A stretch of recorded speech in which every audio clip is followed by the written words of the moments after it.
Hello friends, welcome to your own channel Life Skills All in One। तो friends, आज हम बात करेंगे pension revision, pension updation bank retirees की, जो कि ये मुद्दा बहुत जोरों शोरों से चल रहा है। अगर अभी तक आपने हमारे चैनल को सब्सक्राइब नहीं किया है तो प्लीज़ सब्सक्राइब कीजिए और बेल आइकन दबाना ना भूलिए ताकि आपको फर्दर नोटिफिकेशंस हमारे वीडियोस की मिलती रहें। अभी पीछे सुप्रीम कोर्ट की भी डेट थी, उसके बारे में मैंने वीडियो ऑलरेडी डाली हुई है। अब इसके बाद all India bank pensioners and retirees confederation ने अपना एक सर्कुलर निकाला है। उसकी जानकारी मुझे लगा आपके साथ शेयर करनी चाहिए। चलो देखते हैं कि उसमें क्या अपडेट मिलती है हमको। Bank pensioners and retirees confederation, इन्होंने एक सर्कुलर निकाला जिसमें इन्होंने पेंशन अपडेशन की बात की है। और इसमें सबसे पहले तो रेफरेंस हमें वही दिया है जो बताया गया कि सुप्रीम कोर्ट ने 3 महीने का टाइम दिया है आईबीए को अपनी रिपोर्ट सबमिट करने के लिए। अगर वो 3 महीने में फाइनल रिपोर्ट नहीं सबमिट करती तो कम से कम इंटरिम रिपोर्ट तो उसको सबमिट करनी ही है। और आईबीए ने कहा कि उनका चेयरमैन जो है वो 31 जनवरी को रिटायर हो रहे हैं, इसलिए उनको थोड़ा टाइम चाहिए।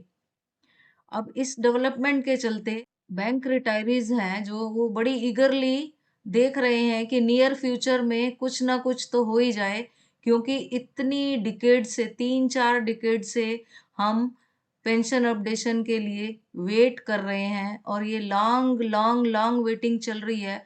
इसको अब एंड होना ही चाहिए। Many of them are in an advanced age and naturally they have an expectation to see the favourable outcome during their life time. वो चाहते हैं, ज़रूर उनकी एक्सपेक्टेशन है कि कुछ ना कुछ फेवरेबल हो जाए। और इसमें कोई डाउट नहीं है कि जो हमारे रिटायरीज एसोसिएशन है हर एक बैंक की, उन्होंने ही बहुत काम किया है। ना तो इसमें कोई आईबीए ना यूएफबीओ कोई इनिशिएटिव ले रहे हैं। हमारी बैंक यूनियंस भी इस बारे में कभी कोई ज़्यादा बात नहीं करती हैं। जो भी फॉलोअप हो रहा है हमारे रिटायरीज की जो यूनियंस हैं, रिटायरीज की फेडरेशंस ही आईबीए के साथ फॉलोअप कर रही हैं। Department of financial services, ministry of finance के साथ, committee on government assurances Rajya Sabha के साथ, committee on petitions, influential members of the parliament and also several individuals who have sympathy to the case. इस काज में जिनकी भी सिंपैथी है, बहुत सारे मेंबर्स हैं, उनके पास अप्रोच करते हैं हमारे रिटायरीज जाकर, एमपी जो है मेंबर ऑफ पार्लियामेंट, और वो समय समय पर मिनिस्ट्री के साथ, हमारी फाइनेंस मिनिस्टर के साथ ये मुद्दा उठाते हैं। लेकिन अभी तक कुछ भी कंक्लूसिव तो नहीं हो पाया है। लेकिन अब जैसे अपडेशन की बात है, इसमें कुछ ना कुछ पॉजिटिव तो हमें दिखने लगा है। फेडरेशंस भी ये कह रही हैं कि we sincerely believe that IBA would come forward to play its role within a definite time frame and take care of the long long pending demand of updation of pension in a positive manner. We have impressed upon IBA time and again that the calculation of cost factor in regard to updation of pension by the actuaries have always been a myth to us. It is based on certain unreasonable and unrealistic assumptions. It is most important to see which assumptions are being referred to as terms of reference, and such assumptions must be realistic and fact based. It is also to be ensured that the cost arrived at is linked with the present position of corpus, its balance, its yield, annual cut, go, etc.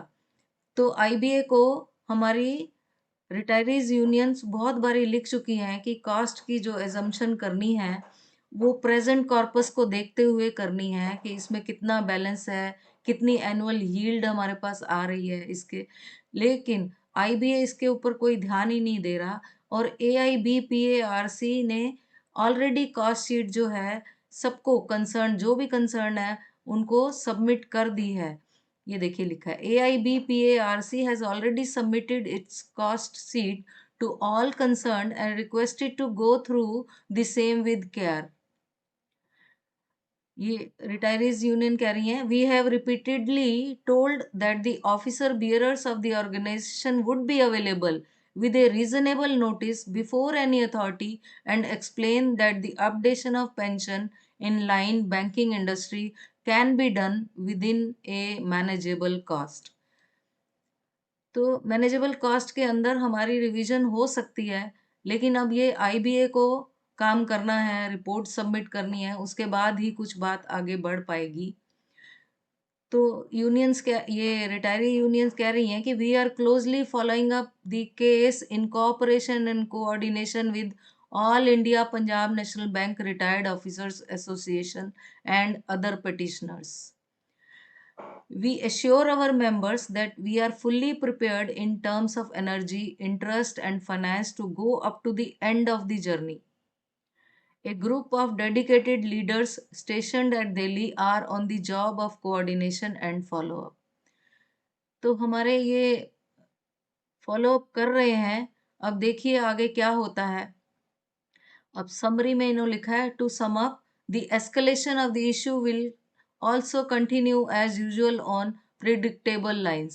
Follow up with all concerned and also to wait for a conducive corona free situation in near future when, as per decision already taken in the governing council, the organization will go for demonstrative programs to ventilate its anguish and aspirations.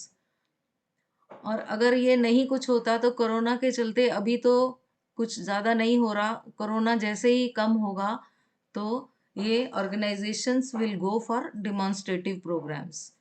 तो देखिए इसको और aggressively लेंगे, कुछ ना कुछ तो अच्छा होगा ही। Let us hope for the best. इतनी लॉन्ग अवेटिंग जो जर्नी है हमारी, उसका एंड अब होना ही चाहिए। तो आज के लिए बस इतना ही। Thank you.